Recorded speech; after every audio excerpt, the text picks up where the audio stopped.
Welcome to the Deep Dive. This is where we take your sources, articles, notes, research, and really dig in to pull out the key insights, hopefully getting you informed fast. You know, we all want happiness, right? And we all naturally try to avoid pain, avoid suffering. But it's funny, isn't it, how often the suffering we actually experience feels like, well, like we kind of brought it on ourselves, or at least we played a part through how we think, how we act. Today, we're going to explore that paradox. We're diving deep into some ancient wisdom, actually, to look at these surprising links between what seem like everyday, almost innocent ways of thinking these intoxications and where they can lead. Sometimes towards real well-being, but other times, well, down a path towards deep depression, despair, and even the darkest thoughts, like suicide. Okay, let's unpack this a bit. What we're really doing today is tracing a journey. It starts with how we see ourselves, maybe a little bit of ego, some pride, things that might even seem like harmless naughtiness when we're young. But we're going to map how these seemingly normal thought patterns, these subtle delusions, can actually become trigger points, how they can lead down some really difficult paths. We're talking a clear progression here, from those initial ego-driven behaviors, those early missteps, towards real emotional instability, relationships breaking down, societal issues, and yeah, in the most tragic cases, towards self-harm and ending one's own life. Our main guide for this is a really foundational Buddhist text. It's called the Avijapakavakkapatavikinasta. Bit of a mouthful, I know. It is. It basically means the discourse on the 5 frequent reflections. It comes from the Pali Canon, the Anguttara Nikaya specifically, and it's known for being incredibly insightful, psychologically speaking. So our mission today, take these ancient, powerful ideas and make them feel really relevant to your life right now. See if they offer a way to understand, maybe navigate life's challenges with a bit more clarity, maybe more resilience. Yeah, and what's really fascinating here, I think, is that this isn't just some dry philosophy, It's not just abstract spiritual stuff. It's actually incredibly practical. It's like a psychological guide, really, to the human mind. Shows its vulnerabilities and maps out the specific ways we tend to create suffering for ourselves. The Buddha was meticulous. He pointed out these subtle mental states. He called them mada. You can translate that as intoxications or maybe prides. And he showed how these act like hidden, like trigger gates. Trigger gates, okay. Yeah. And when you unknowingly push them open, usually because you're kind of deluded about reality, it's not just minor problems that come out. It can unleash this whole cascade, Starts maybe with feeling emotionally unstable, then relationships start to crumble, and it can spiral down, tragically, into deep sadness, overwhelming hopelessness, and yeah, even into that dark space of suicidal thinking. So this ancient text, it really gives us a roadmap. It shows the journey from that initial bit of ego, that naughtiness, all the way to potentially profound despair. And crucially, it shows us how to navigate it wisely. Okay, so let's dive into that foundation then. This Abhijapakavakkapatahana Sutta.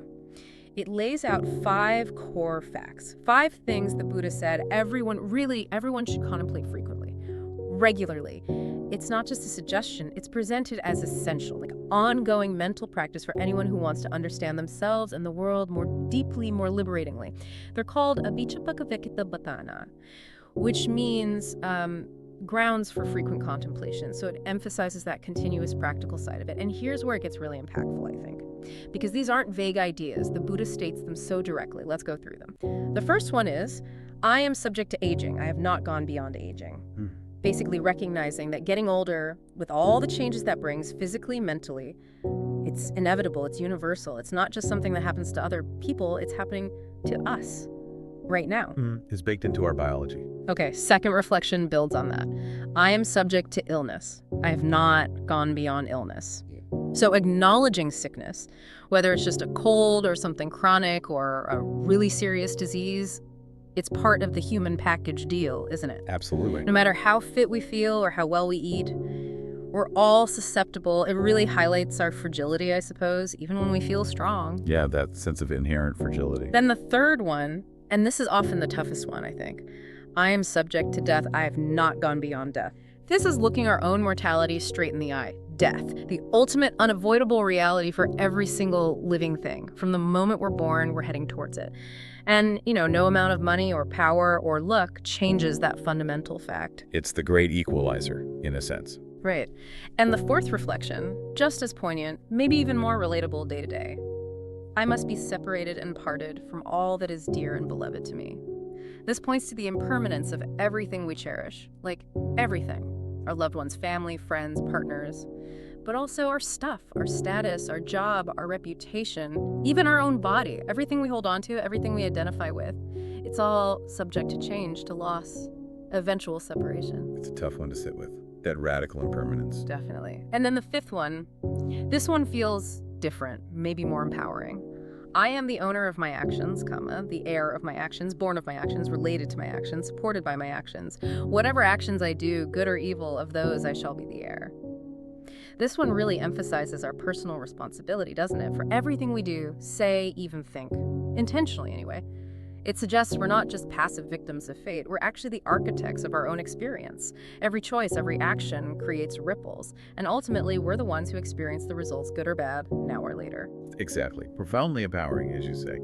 And the Buddha wasn't just listing these 5 facts for us to nod along to intellectually. That wasn't the point. He very clearly explained the purpose behind contemplating each one. The Athavasa, he called it. And the purpose is specific. It's to weaken or even totally abandon these specific forms of intoxication or pride, these mada, because those are what lead directly to misconduct, dukkhrita, whether it's through our body, our speech, or just in our minds. Understanding that direct link is key. So, for instance, when you frequently reflect, I am subject to aging, the specific goal is to weaken or get rid of that intoxication with youth, the yopanamata. You know that feeling. Yeah. Especially when you're young.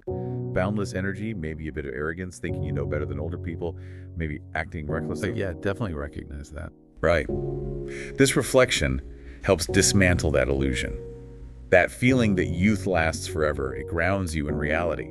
Similarly, contemplating I am subject to illness is aimed squarely at weakening the intoxication with health, or gamata. It stops us thinking our current good health is permanent or guaranteed. It's not meant to make us hypochondriacs, but to stop us being careless, maybe stop us looking down on people who are sick, or just taking our own health completely for granted.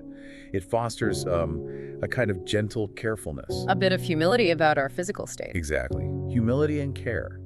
Then the reflection on death, I am subject to death, that tackles the intoxication with life, Jividhamata.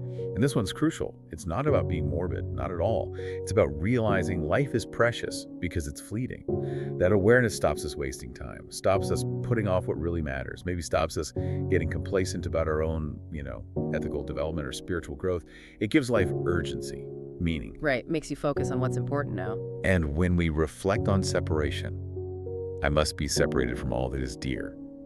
That's specifically designed to weaken our desire and passion for those dear things, Jarādhammomhi. It helps us hold things and people a bit more lightly.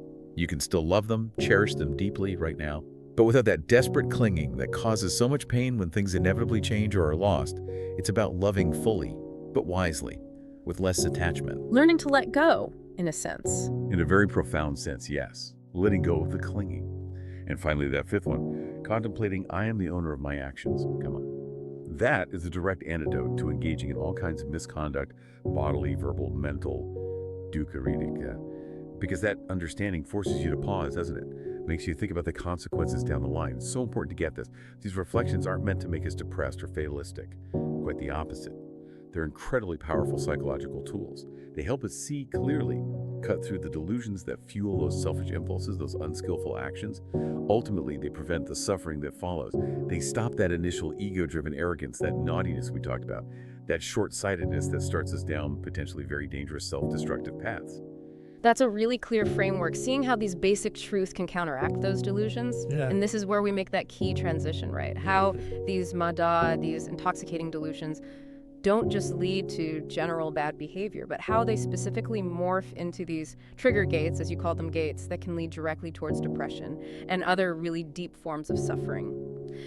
So what does this mean for us, day to day? How do these ancient ideas connect directly to modern mental health struggles? We're really trying to map how these initial, often quite subtle forms of self-obsession or pride can gradually, almost invisibly, lead towards emotional instability, broken relationships, maybe even crime, and how that trajectory can ultimately end in profound despair, chronic depression, and tragically, sometimes in self-harm or suicidal thoughts. It's tracing that line from seemingly small ego issues to potentially devastating outcomes. Precisely.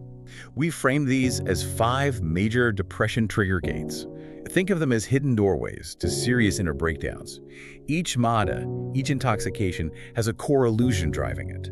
And when that illusion isn't challenged, it shows up in specific, real-life expressions, behaviors we can all recognize. And crucially, these behaviors create a clear path towards deep pain and downfall. Let's walk through each one carefully, tracing that progression.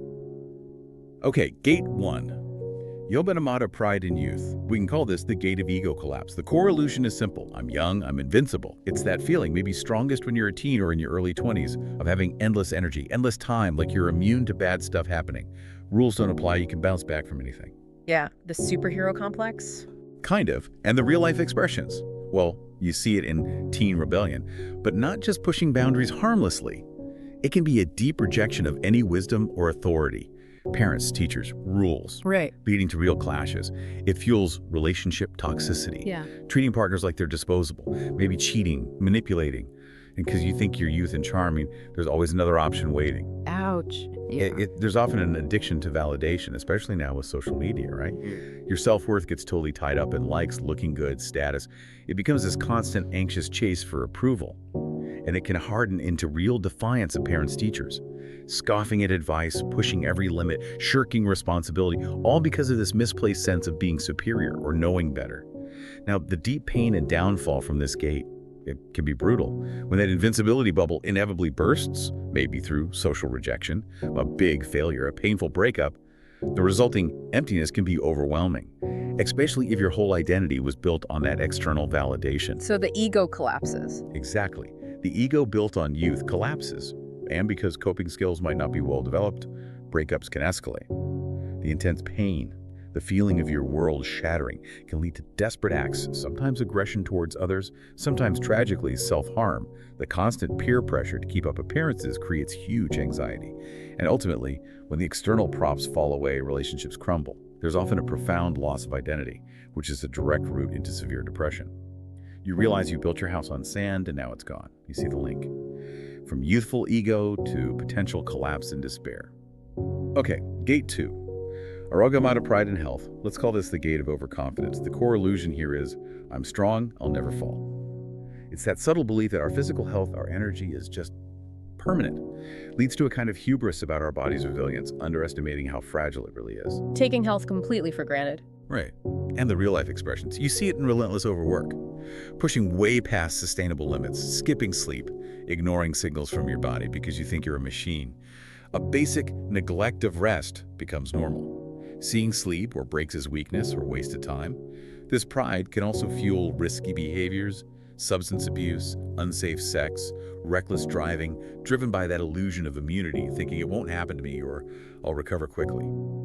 And sometimes, subtly, there's even a shame toward the sick, a quiet judgment, thinking people who get ill are somehow weaker, less disciplined, which just reinforces your own fragile illusion. And the deep pain downfall. Well, there's the profound shock and denial when sudden illness or injury does strike. If your identity is wrapped up in being strong and healthy, this can feel like a complete betrayal by your own body, utterly shattering. Pulls the rug right out. Completely.